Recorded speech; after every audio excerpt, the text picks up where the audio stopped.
salaamaaleykum mbokki patriote yi gars yi ñu ngi ziar ñëpp ci bëggee ñëpp di ñaanal patriote yëpp di ko ñaanal di ñaanal suñu bopp di ñaanal président Ousmane Sonko yàlla suñu borom defal ko jàmm defal ko suñu coalition waaye yow askan bi ak sénégalais yëpp tout court.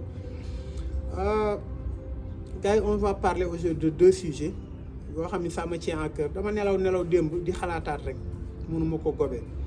benn bi les maires de yow askan bi maanaam leur mutisme seen noppi bi ñu noppi local bi dañ na ñoo ko gagné on a combien de maires ñu éliminer li fi yow askan bi mais maires yooyu noonu la moo tax jëwuñu def ay déclaration par rapport à leur localité ñu sonné la mobilisation beneen bi mooy wax dëgg yàlla su ma gisee waa APR ay ministre di wax ni ay rebelle ñoo nekkoon ci kii ci biir ñoo raxoon nañu mu leer nañ du dëgg mais ñi ma xalaat la moo tax ñu waxuñu seen mutisme mooy l'armée les généraux mu leer nañ ni ñi ngi décrédibiliser les renseignements généraux du Sénégal maanaam ñi nga xam ne ñooy suñu service secret yi généraux yi xam nañ ñu du dëgg li gouvernement bi wax du dëgg te ñoom ils sont indépendants c'est des soldats est-ce que dañoo war a coacher mensonge yooyu état bi di def benn ak Abdou Karim Sall di ñëw di traiter Ousmane Sonko de rebelle di wax ni jàpp nañ ay rebelle di wax ni ay rebelle ñëw nañ bokk ci kii te mu leer nañ du dëgg mu leer nañu invité nañ benn jour benn défense général de l'armée un colonel mu ne amul force occulte ñuy wax amul loolu laa bëgg ñu waxtaan. Pour commencer damay wax d'abord ci affaire manifestation bi may wax ñëpp ñu pare mobiliser wu parce que tey bii passé pour man dama bëgg mu quadrupler maanaam mu nekk 5 fois plus nekk 2 millions de manifestants bii nii am na ñoo xam dañoo jóge woon ci région yi ñu wàññi leen waaye nit da nga war a xam sa yoon xam sa droit amul benn loi bu ne la libre circulation des personnes et des biens maanaam nit war a jóge ci région ñëw Dakar ñu wàññi ko mais loolu ñàkk fayda weesu loolu amul force de l'ordre bu la mën a def loolu ngeen nangu ko di wax ne nag la stratégie mooy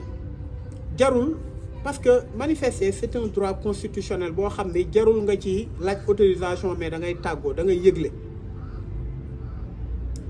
mu nekk loo xam ne nit ñi jarul ñuy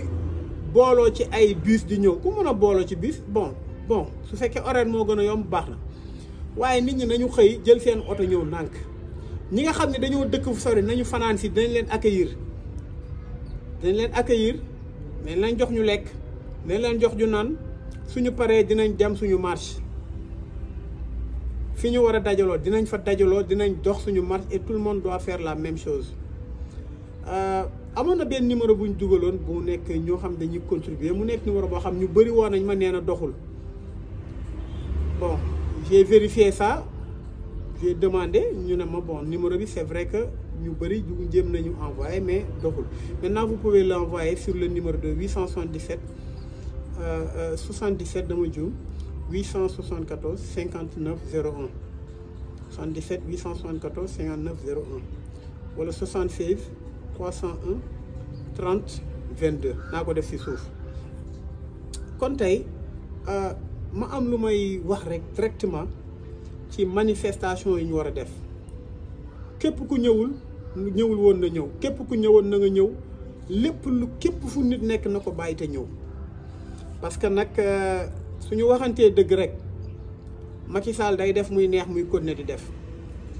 parce que su fekkoon Ousmane Sonko liste Dakar la nekk liste Dakar éliminé nañ ko ce qu'il s'agit mooy élimination de Ousmane Sonko loolu kesel du leneen léegi depuis 2016 xaalis bu nekk joxe nañ ko combat bu nekk mën nañ ko des personnes sont mortes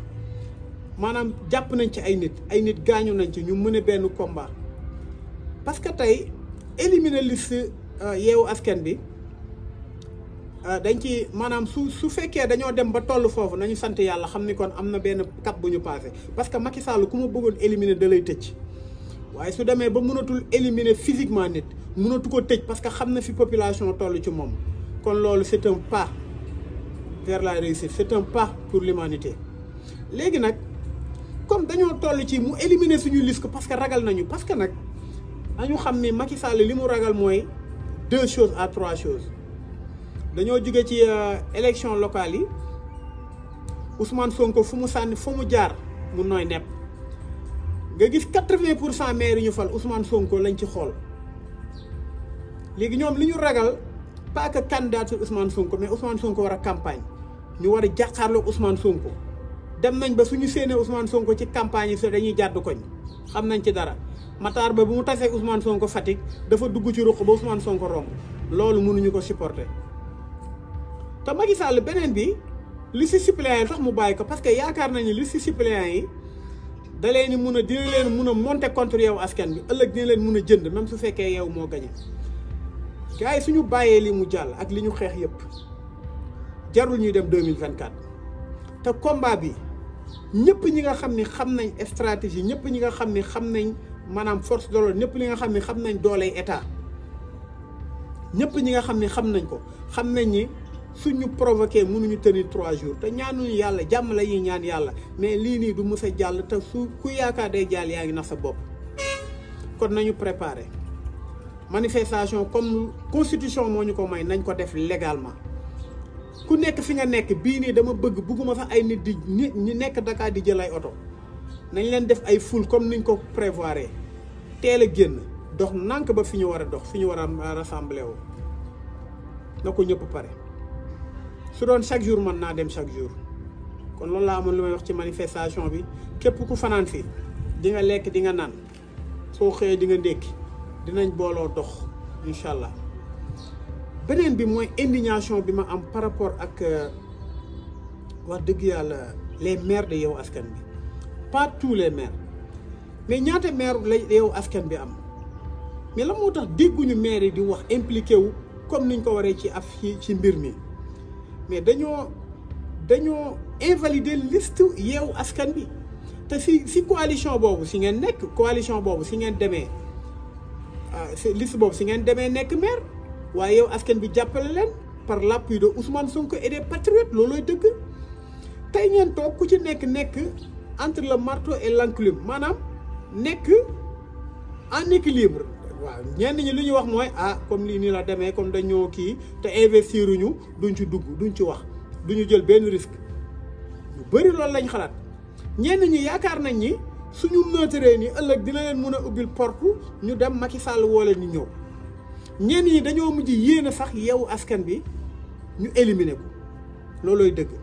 parce que su ma xoolee ñaata maire la yow on se vante que ñun ñoo gagné maire yëpp maire yu bëri ñoo ko gagné ñoo am majorité maire yi waaw su ma xoolee 2% maire yi ñoom ñooy wax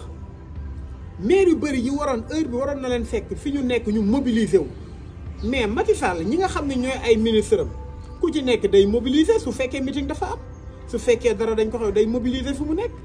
ñu converger vers fenn luy ay car mais lan moo tax ñun suñuy maire mënuñu mais fi nga xam ne yaa fa gagné ça veut dire que yaa fa nekk majorité lan moo tax mënoo mobiliser la jeunesse lan moo tax mënoo def ay conférence de presse ça doit être partout les points de presse les conférences de presse les discours yoo xam ne ñooy mobiliser wu pour Macky Sall respecter Sénégalais une bonne fois pour toutes gisuma loolu ci maire yi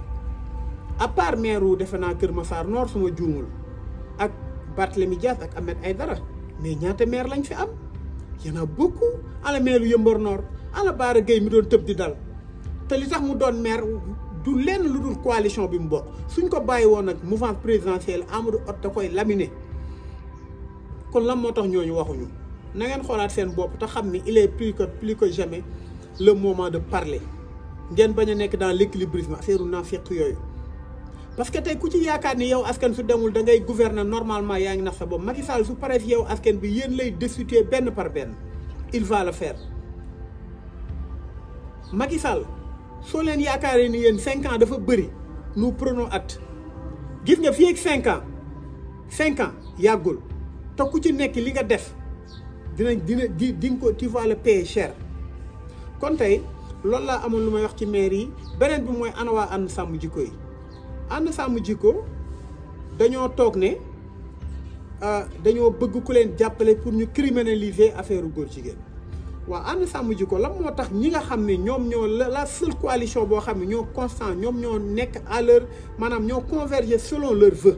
selon le vœu de des Sénégalais sax laay wax ñu ne bis bu ñu gagné assemblée nationale dañuy criminaliser góor jigéen waaw waa ànd sàmm jikko heure bii liste Yewwi Askan bi ñu validé mais ngeen wax ci pour ne serait-ce que déclaration responsabilité bu Ousmane Sonko jël wax loolu ñeneen ñi dégg nga waa aar dégg nga ay ñeneen ak ñeneen ils ont pris des positions très floues position yoo xam ne waxuñu waaw waxuñu déet parce que am na lu ñu ragal waa ki jël risque boobu muy Ousmane Sonko ak Yewwi Askan mais kooku noonu nga deen warul leen woon génn bokk ci manifestation bi def ay déclaration mais xoolaat leen seen bopp su fekkee li ngeen di xeex dëgg la te da ngeen bëgg rek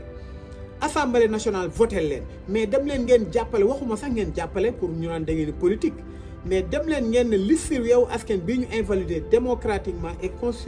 c'est anticonstitutionnel loolu mooy dëgg. ana le collectif des enseignants yi nga xam ne ñu ngi doon xeex seen salaire yi nga xam ne fay ñu leen ko mais ñooñu ñëpp dañoo war a xeex waxuma ñu xeexal pour Yewwi Askan mais dañoo war a xeex démocratie mooy Macky Sall boobu ba léegi bi mu faloo ba léegi ñëpp xam nañ ni musul gagné élection bu dul 2012 deuxième tour bi nga xam ne 25% la demee deuxième tour élection bu fi mën a am Macky Sall am na benn deal bu mu teg pour gagné ko ba ci élection 2014 yi Macky Sall def na tout ba la rétention des cartes électeurs Macky Sall def na tout ba maanaam même élection 2017 dem na ba 3 heures du matin mu déclaré ni moom moo gagné Dakar mu wëlbati élection yi ñu dem ba 2019 Macky Sall ne jékki-jékki moo gagné 58%. Il y a tellement de choses qui se sont passées tellement de bévues que Macky Sall c'est un antidémocrate. Macky Sall éliminé na ki nga xam ne moo sosoon ci moom war ko yaakaar ni war na ko mun gagné muy Karim Wade Macky Sall éliminé na Khalifa Sall mu éliminé Khalifa Sall ngeen toog yéen ñëpp les enseignants les syndicats ñëpp ñi nga xam ne société civile nekk ñi nga xam ne dañoo dëggu te duñu ay naafeq alors opposition bi doon wax di rëy làmmiñ di wax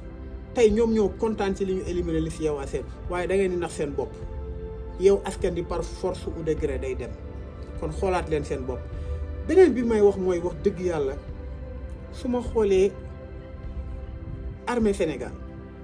ñu nekk ñoo xam ni dañ leen a bëgg tellement que amuñu sago ci ñoom ma xool ni comme si dañoo ànd ci li ministre yi dox mais nga gis ki benn Abdou Karim Sall génn te Ousmane Sonko rebelle la ay ministre ay nit yoo xam ne tekkuñ dara Sénégal génn ne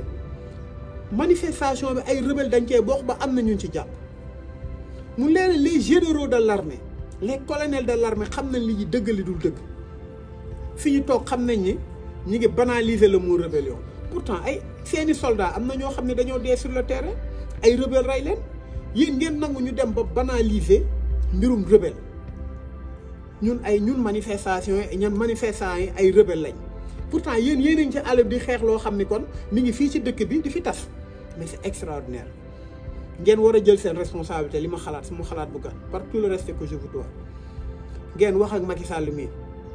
ak ñi nga xam ne ñoo ko te seen intérêt rek moo leen dal pendant ce temps ay soldats ñi ngi ci àll bi Casamance di accroché wu ak ñoom ak ay rebelle ñu leen di rey pendant ce temps jàpp nañ otage ba benn kii dees yi humilier leen est-ce que ñooñu noonu war na leen banaliser seeni doom ak seeni raq ñu naan leen ay rebelle ngeen mais c'est extraordinaire kon il faut ñu xoolaat mbir yi gannaaw bi ñu demee ba banaliser le viol au Sénégal viol léegi dootul dara léegi ku ne da nga ma viol sax da ngay fen dañ naan da ngay fen si mbirum complot léegi ñu ngi banaliser le mot rebelle suñu jugee loolu lu ñuy banaliser mooy mbirum góor jigéen kon j'invite l'armée ana nos services de renseignement ana nos généraux yi nga xam ne ñi ngi ci gendarmerie nga xam ne lépp loo xam ne mooy ingérence képp fu ay benn menace fu mu jugee dugg Sénégal nan lañ def ba bàyyi ba ñooñu ba ñu nangul ñu yéen kon nangu ngeen ni kon négligence moo tax ay rebelle dugg fii te pourtant seen liggéey yéen a ngi koy def man mun naa waat ni rebelle duggul Sénégal c'est quoi le problème le véritable menace mooy lan mooy gouvernement Macky Sall ak ñu ko wër rébellion bi li gën a garaaw rébellion mi ngi xew fii Sénégal xoolal ñaata nit la ñuy rey des agressions à bout de champ chaque jour ay agression loolu ngeen war a lijjanti pendant ce temps ñi ngi naan ay rebelle dañoo bokkoon ci manifestation pacifique pendant ce temps am na ñoo xam ne ñi ngi dee ci Sénégal ñu leen agressé chaque jour c'est extraordinaire kon war nañ xoolaat suñu bopp segment société bi dañoo war a participer ci li ñuy xeex ñëpp bokk nañ ci mais ñëpp jëluñ seen responsabilité l'armée je dis bien que ñii dañ leen yàpp Macky Sall ak ñi mu àndal dañ leen yàpp te c'est pas normal kon loolu laa amoon li may wax di ñaanal ñëpp jàmm di ko ñaanal suñu bopp di wax ni l'heure est grave